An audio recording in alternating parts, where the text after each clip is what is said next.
Muy buenos días, amigos. Francisco Antonio Méndez y el programa Economía y Mercado les saludan. Hoy miércoles 28 de enero del 2026 con 21 grados Celsius aquí en La Julia, Distrito Nacional. Bueno, 21 grados, pero yo sentía como calor hoy, no sé por qué. Parecía, bueno, mientras estuve en la azotea estuvo fresquecito esta mañana. Bueno, 21 grados nos marca la temperatura. No sé si haya lluvias pronosticadas o lo que sea. Lo que sí es claro es que Estados Unidos está con unas tormentas. Hay más de 40 fallecidos, o 40, sí, y eso fue lo que vi. Nieve por pipa, como decimos aquí. Miami anegada de nieve. Europa también con tormentas y lluvias torrenciales en muchísimos sitios. Veo ahí, no son danas como se acuerdan eso que inundó, pero ahí veía Barcelona con muchísima lluvia, muchísima agua y nevando en Madrid, España, que eso es algo muy extraño. Y en Miami ni se diga, que eso está ahí mismo. Bueno, pero en lo que es todo Estados Unidos ha habido muchos habitantes sin energía porque se frisan las líneas, se congelan, aumenta la demanda, se disparan las líneas también y las tormentas son tormentas como ciclones y tumban árboles, los árboles, las líneas se congelan, se ponen pesadas, caen las ramas, es complicado. Bueno, eso es lo que hay como balance más o menos, lo último que yo vi. Y lo otro es los líos que tiene también el presidente Trump con sus gentes de migración, acabando con todo el mundo. Y en los 2 muertos de Minnesota hay informaciones que ahorita vamos a comentar. Obviamente el presidente no va a querer que anden matando gente ahí, pero no acaba de quitar a la tipa esa, a la Cristinó Mesa. Y al otro sí lo removió, al tal Bobino ese, Bobino, sí, algo así, y mandó otro, pero es cambio de cara nada más. Las actitudes de esa gente, hay localidades en donde lo están aperreando. Y eso es una complicación porque son agentes, son oficiales, son autorizados. Y definitivamente están haciendo su trabajo, lo que no lo están haciendo es bien. Y en muchos de esos casos se parece mucho a las actitudes de la policía de nosotros aquí, que van y sin medir palabra y te entran y te agarran y te quitan. Y hemos visto en las redes cantidad de quejas y denuncias. Porque no hacen el papel, su trabajo bien, pero cuando lo hacen entonces lo que hace es que se exceden, se desbordan. Y no está nada bien, por eso cuando valora la población está totalmente en contra. Aún apoyen la persecución de la repatriación de los ilegales, pero dijeron que era contra los delincuentes y con fichas y ese tipo de cosas, pero parando sin ningún control en las calles. O sea, una cosa es lo que venden hacia afuera y otra cosa es lo que hacen en la práctica. Y la población está así. O sea, eso tenemos por Estados Unidos. Por allá, por el Asia, por allá, en el Océano Índico, en la India, hay un brote de otra potencial epidemia, aunque está controlada. El virus del Nipah se llama, Nipah. Ese es un virus parecido al, vamos a decir en cierto modo, por de dónde proviene, por su origen, al coronavirus del COVID famoso que nos trancaron por meses a nosotros en el mundo entero. Proviene de un murciélago. Son un virus, vamos a ver cómo es el término para no inventar. Le llama, la India emite una alerta por el nuevo brote del virus Nipah.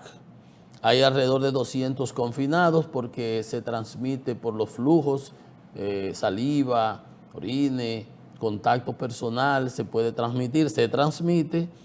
Y ese es un virus letal. Entre el 40 y el 75% de las personas es su tasa de mortalidad, o sea que es bastante letal.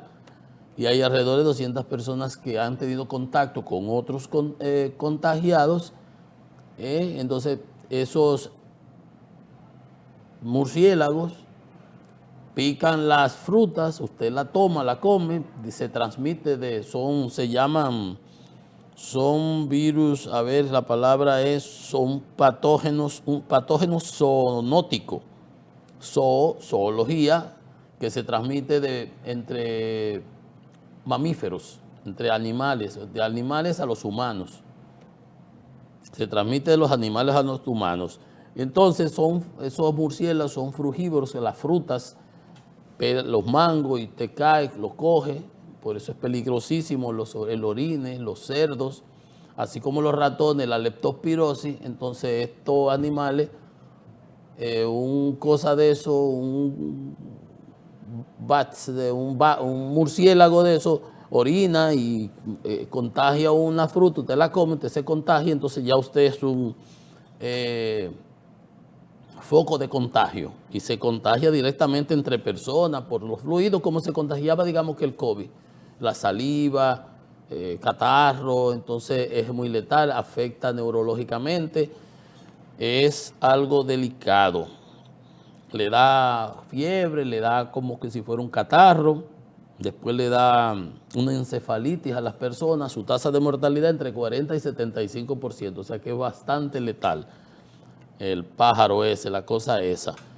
La India registró en el 2001 y en el 2007 brotes de eso, se controlaron y ellos tienen alguna experiencia, pero fíjense ustedes cómo anda el mundo, no le falta una cosa a uno, no falta una nunca.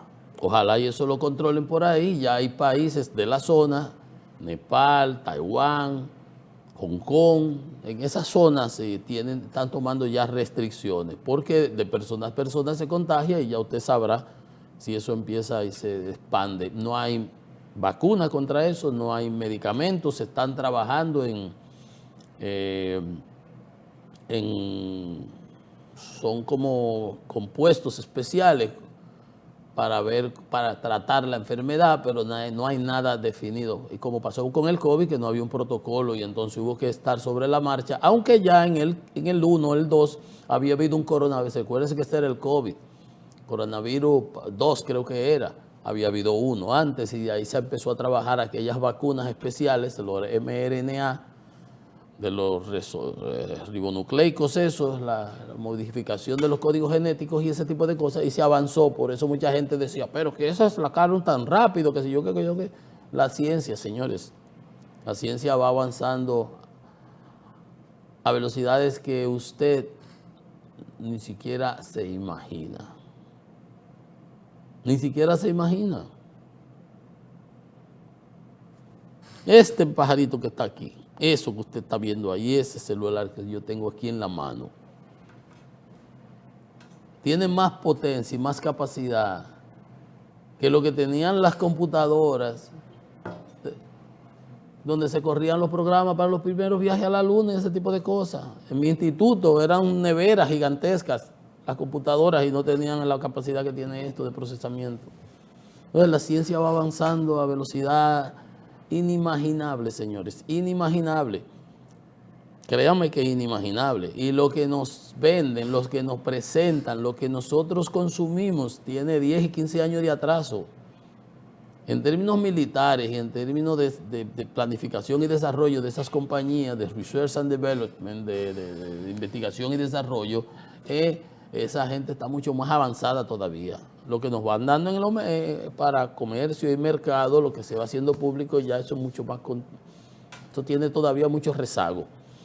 Pero ojalá y en la tecnología, la biotecnología, la medicina, se vaya avanzando. Ya se habla de que vacunas contra algunos tipos de cánceres que se pueden detectar hasta por la sangre. O sea, hay avances, pero vamos a ver si controlan esto allá. Bien, retornando aquí a nuestro lar nativo, ¿qué tenemos? Ayer estuvo dando declaraciones la gente de SENASA y la Procuraduría. Jenny Berenice dice que la fase 2 está en marcha, que lo que han estado diciendo, que eso se va a parar, que eso se va a detener, eso no es cierto. Qué bueno que no sea cierto, pero hubo denuncias. La gente está chiva. La gente está incrédula porque cría fama y acuéstate a dormir. Ya se ha visto y se vio lo que se hizo. A unos sí, a otros no.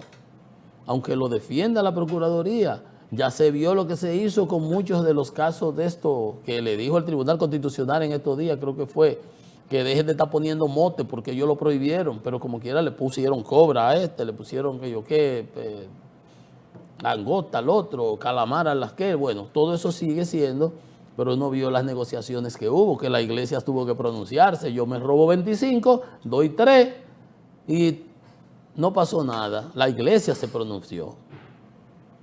O sea que bueno, Jenny Berenice, la culpa no es de nosotros, es de ustedes y su conducta. Salió al frente a los rumores que sugieren un estancamiento en las investigaciones, que no está detenido, que nunca se ha detenido, que la sociedad puede tener certeza de que habrá resultados. Ojalá y sea así. Ojalá y sea así. Estamos trabajando sin descanso para que el país tenga noticias de la siguiente fase. Dijo Camacho, que los tiempos procesales, y él había hablado de eso es entendible. Y mi señalamiento entonces era, si ustedes están investigando, si están negociando, si están, que han negociado, porque a unos lo ponen en prisión preventiva en la cárcel y a otros lo dejan en sus casas. A unos sí, a otros no. Yo era de opinión de que a diferencia de los que fueron ahí al Palacio de Justicia y que pueda opinar mucha gente, yo creo que debieron dejarlos libres. Libre con fianza, bajo fianza, con medida de coerción. No tenían por qué estar presos. Pero no tenían entonces por qué meter a 7 presos y a 3 no.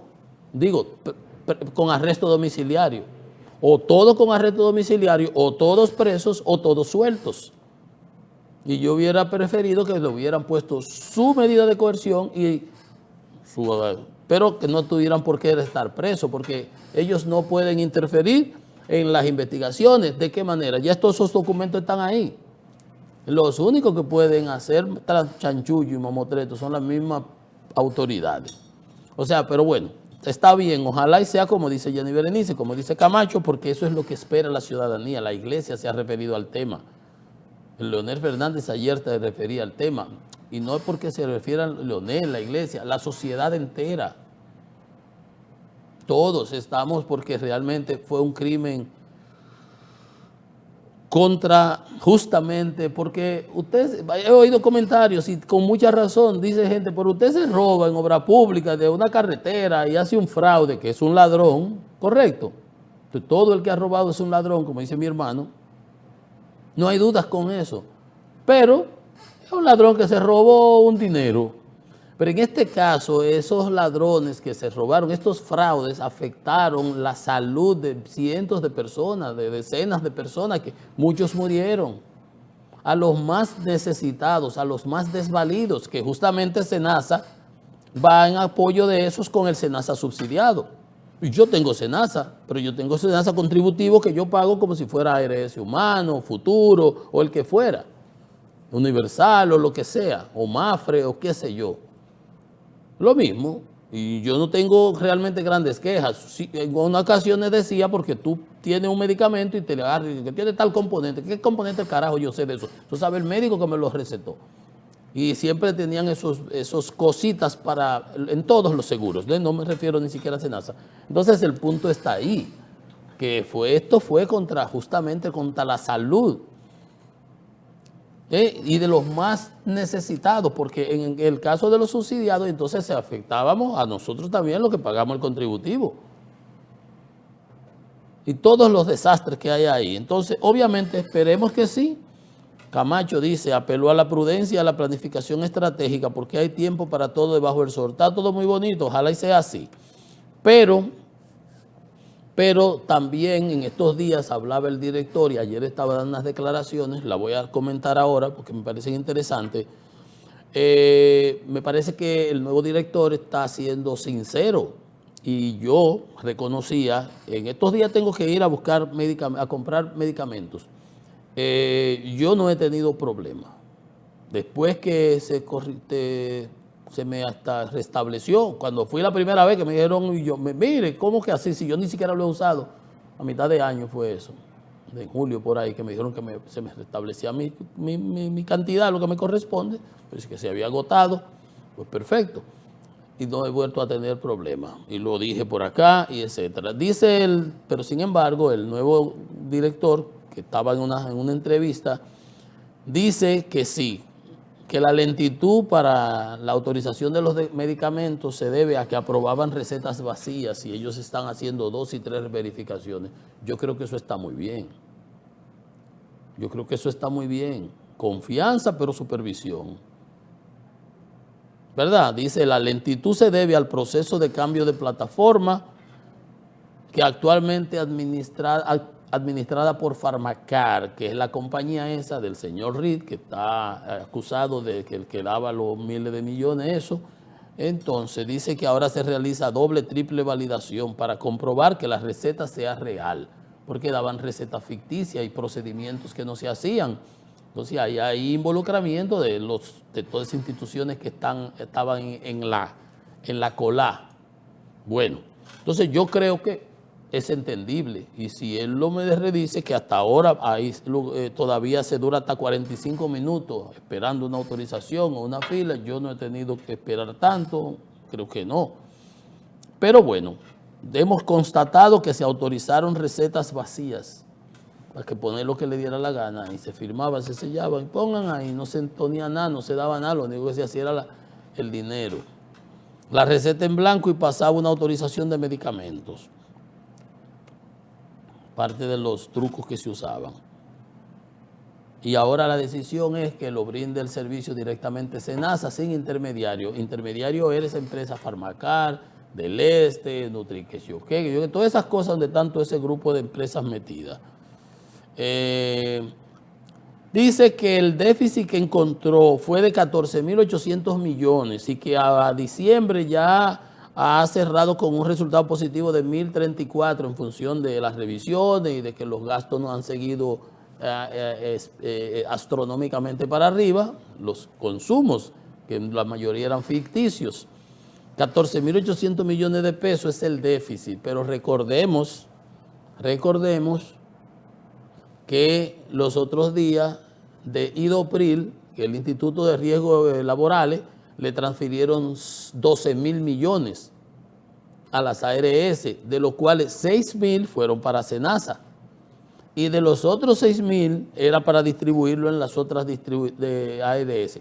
Que yo dije de este programa y sigo siendo coherente con eso hasta que alguien me demuestre que eso no es así, que eso fue ilegal, porque eso es de nosotros los trabajadores. IDOPRIL es riesgo laboral, no tiene que ver con SENASA, ni con subsidiado, ni con SENASA contributivo, nada que ver, pero bueno, anyway, lo hicieron. Entonces el punto no serían 14.800, sino más 6.000, serían 20.800 en total. Pero anteriormente a eso le habían dado como que en 2 ocasiones de 5.000. 20 más 5 y 5 serían como 30.000. Sí, porque hay que, eso hay que buscarlo desde el origen, de dónde salió y cuánto es. Bueno, pero lo importante es que él dice que allá tiene un resultado positivo de 1.034 millones, por lo que ese de 14.000 baja a 13.700. Bueno, muy bien. Dice que las malas prácticas en los que hubo, ¿verdad? Así como las recetas vacías, eran orquestadas a través de la manipulación del bordero. Ellos le llaman bordero. Son las autorizaciones médicas donde los costos de hospitalizaciones y emergencias se registraban utilizando promedios manipulados a la baja. Y eso generaba una doble contabilidad, lo que denunció una vez un anterior director. ¿Sí? Dice que con esta acción se desarrolló un subregistro que ocultaba la realidad financiera del SENASA. Se ponía en promedio cuando realmente si los gastos fueron 800 y tú pusiste que por eso el promedio son 200, hay 600 que están ocultos ahí abajo, que en algún momento habrán de salir. Es que yo quiero saber qué es lo que le pasa a la gente por la cabeza y que cree que nada de eso se va al final del día a descubrir. No tienen... Dice que se detectaron prácticas como autorización de recetas en blanco y procedimientos fantasma, y eso lo conocíamos, que la implementación de controles más estrictos ha provocado retrasos, y eso hay que entenderlo. Se están demostrando los contratos de pago capitado, porque por aquellos 500.000 usuarios, que solamente se le daba servicio a 4.000, al 4% de esos 500.000, unos 20.000 usuarios, y se debía pagársele 2 millones de pesos mensuales, se le pagaban 64. Y eso lo conocemos, dice, se están desmontando esos contratos, los capitados y los prospectivos, que se le pagaba un monto sin fiscalización a las intermediarias, esas fiscalizadoras. Fíjense si era bueno el negocito, y por eso usted ve los restaurantes llenos y mucha gente por ahí en carro de lujo. No le veo ningún problema cuando eso es lícito y usted se lo gana trabajado, fajado, ¿verdad? Pero fíjense usted, esos contratos, los capitados, eran de 112 millones mensuales, que no se daban servicios, no se fiscalizaban. Eso era lo que agarre mi bon. Pon ahí eso. Bueno, si ese de 64 millones solamente debió haber recibido pago por 2 millones, que era el servicio que daba, y le pagaban 62 millones por arriba, mírenlo aquí, mensuales esos capitados representaban 112 millones, y los prospectivos 60 millones mensuales, señores. Métale número 112 y son 170 millones mensuales que se iban por aquí sin supervisión, una caja chica que tenían ellos ahí para... Cogían y se metían en los bolsillos. Entonces, ojalá y como dice Jenny Camacho, realmente se corrijan de todo eso. Entra en vigencia, creo que es hoy que lo va a poner el presidente en operación, la ley de compras y contrataciones. Ahora será la ley 4725, que contempla sanciones y un sinnúmero de cosas. Yo siempre he creído que para los que violan la ley siempre ha habido posibilidades de someterla, lo que no se ha querido hacer, someterlos, porque para muchas cosas menos de ahí se meten presos. Dice que esto va a marcar un antes y un después en la forma que se gestionan los procesos. Ojalá y sea así. Será de implementación gradual, se le va a dar cursos, entrenamiento a las instituciones para que vayan haciendo las cosas como debe ser. Se eleva los presupuestos de un 20 y un 30% para destinar a las pequeñas y medianas empresas. Eso yo lo veo bien. Y se endurece el régimen de consecuencias. Ok, perfecto, vamos a esperar porque es una ley a la que hay, si se aplicara como Dios manda, pues hubiera habido mucho mayor consecuencia y mayor control. Miren, el tema del Banco Agrícola, desafortunadamente ayer había un espacio pagado de todas esas asociaciones que tienen que ver con el sector agropecuario, las JAC, usted sabe que un sinnúmero de cosas defendiendo la gestión. Los ex administradores, Fernando Durán, Paíno Abreu, Carlos Seguro, el actual administrador Fernando Durán, Carlos Segura Foster y Paíno Abreu, dice que recomiendan que antes de decir que están bien y que si hay éxito y aquello, que se presenten las auditorías y que se haga una auditoría forense. Dice Segura Foster, una auditoría de gestión y una auditoría forense. Y que eso es urgente para salvar la producción nacional y lograr restablecer la imagen de la institución. Yo supongo que tienen que estar esas cosas por ahí. Porque ha habido muchas denuncias, los préstamos a los políticos que se dieron, las denuncias de que la institución está en problemas. Entonces, lo mejor de eso es responder con los datos certeros de las auditorías. Eso yo creo que es lo mejor, cortar por lo sano y salir de ese tema. No es que eso es un disparate, esa denuncia, como dijo Hipólito, eso yo no sé, porque yo no domino eso, pero ellos que están hablando de eso saben más que cualquier otro. Yo creo que debiera responderse justamente con números, con los números reales de las auditorías.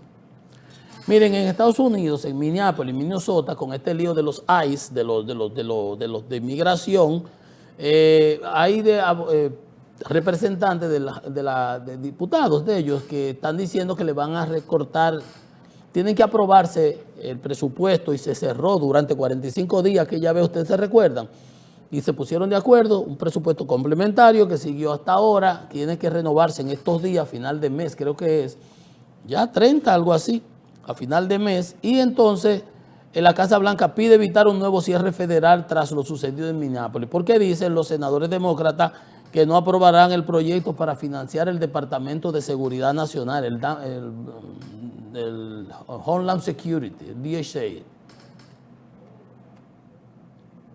Entonces, hay también problemas porque con estas tormentas hay más de 600,000 viviendas sin energía, hay más de 6,000 cancelaciones de vuelo, 18,000 retrasos, un paquete de problemas, y la FEMA, que es la que ayuda en emergencia cuando hay esos problemas, requiere recursos. Pero miren, un juez, orden judicial exige al director del ICE comparecer por la negación del debido proceso. Es que están violando hasta en en la embajada de Ecuador se iban a meter. O sea, están actuando como si fuera Uganda.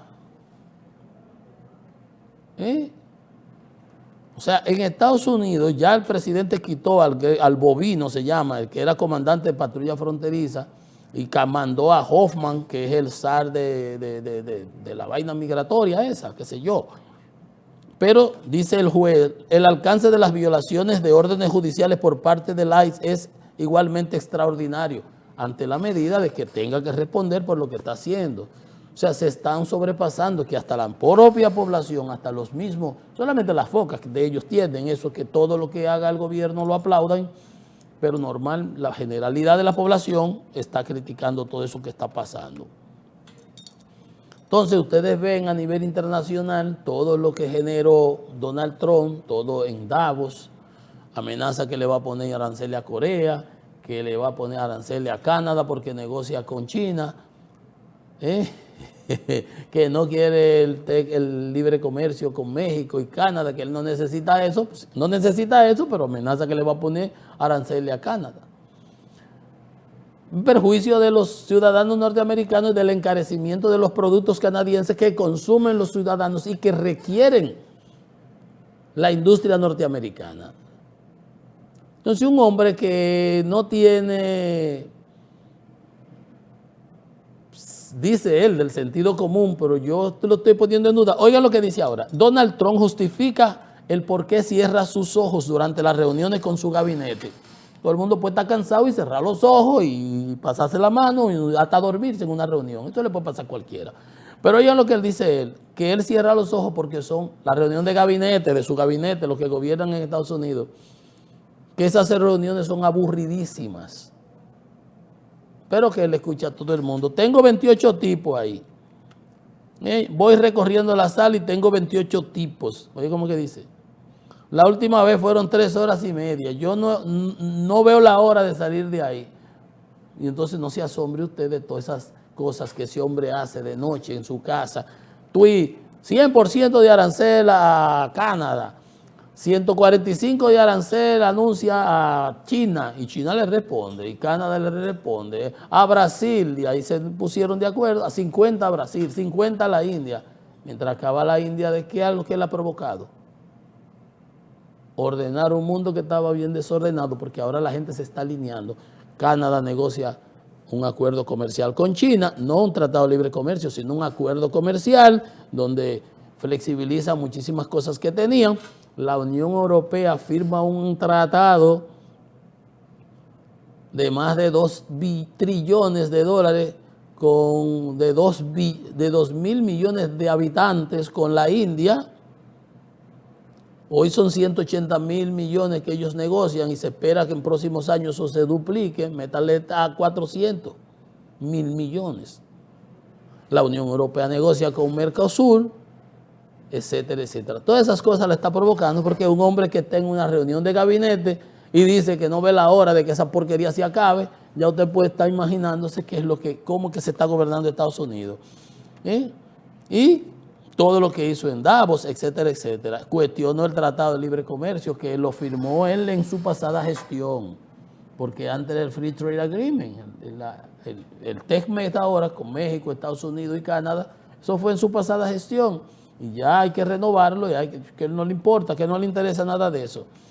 Entonces, hay mucha gente que está diciendo, ¿y estará bien este señor? Hay gente que lo está diciendo. En la prensa internacional se comenta, se habla, se escribe. Oigan lo que dice Felipe González. Aquí los dominicanos sabemos quién es Felipe González, uno de los presidentes más exitosos que ha tenido España, ¿verdad? Del Partido Socialista Obrero Español, del PSOE, muy amigo, íntimo del doctor Peña Gómez aquí. Felipe González asegura que Trump está rematadamente loco y pide que Europa reaccione. Dice, yo personalmente creo, y lo digo con todo el respeto, que está rematadamente loco. El necio al que le dan poder arruina al pueblo. ¿Usted está oyendo? Para que vean cómo está el mundo viendo a estas cosas. Un hombre que yo le decía los otros días, en Davos dijo, yo me dicen daddy. No se da cuenta, no es capaz de interiorizar que eso lo hacen, como quien dice, mofándose. Como a ti te gusta el limoncillo, te doy un... Porque lo que están manejando su ego. Está rematadamente loco y ha conseguido desordenar todo lo que tenía un atisbo de orden mundial. Al necio que le dan poder, arruina al pueblo. No hay nada peor que un tonto con poder. Tonto, decía en su primera gestión de gobierno, Rex Tillerson, que fue el CEO, aquí gente dice CEO, el CEO, Chief Executive Officer, el jefe de Exxon, la compañía más grande de Estados Unidos, que fue su primer canciller en el primer gobierno y le renunció, dijo que él era un morón, un estúpido, un tonto. Bueno, esa es la opinión de Felipe González, pero hay mucha gente que ve todas estas actitudes y a veces se pregunta si está del todo bien. Pero yo creo que no, que realmente hay unas políticas que él ha prometido y él ha seguido y tiene unos minions ahí, unos feligreses que le aplauden todo, porque él tiene control total del Partido Republicano y no hay quien se atreva a parársele como se paraba John McCain entonces, el héroe nacional, el héroe de guerra, el senador McCain. Dice que Europa tiene una estructura catatónica y excesivamente burocratizada que reglamenta todo lo que los demás crean.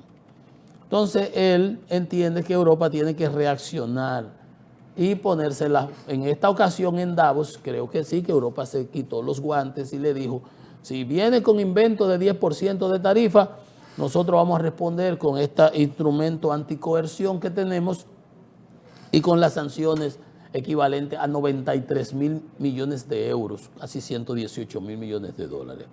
Más o menos creo que era el monto. Bueno, entonces el hombre echó para atrás, pero echó para atrás también porque los mercados empezaron a tambalearse. Y fíjense ustedes, así como cuando a usted tiene, para saber si usted tiene fiebre, ¿verdad? Que le miden la temperatura, le ponen un termómetro, ¿verdad? 40, 39, que yo qué, 37. Hay un termómetro importante que es simple. Ya, están todos los mercados, está el Dow Jones, están los índices, están las bolsas, ¿verdad? Pero hay un producto que refleja la incertidumbre, los riesgos y la falta de claridad. Y es el oro. ¿A cómo llegó ayer? Decíamos 5.027 estaba. $5.000 con 27, 5.027 dólares. Ustedes saben cómo sigue estando hoy ya. 5.273,9. Gracias. Aumentó un 5.26%. Es para arriba que va escaladamente. Y todo eso, señores, y el petróleo, el Texas subió 1.83, está en 61.74. Eso estaba en 53, 54 los otros días. ¿Usted sabe a qué se debe que el oro esté en 5.270.65 en la Bolsa Mercantil de Nueva York? A la incertidumbre que genera Trump. A esos pleitos con la Federal Reserve, que por cierto se reúne hoy. Ahorita comentamos alguito. Entonces, todas esas cosas tienen sus repercusiones. Mírenlo ahí. Este número habla por sí solo. Esa percepción de riesgo, esa percepción de incertidumbre, de qué será lo que quiere ese hombre. ¿Qué locura es que tiene? Mírenlo aquí. En lugar de estar invirtiendo en bonos del tesoro, en oro están invirtiendo $5.268 una onza Troy de oro. Una pausa, que esto es economía y mercado.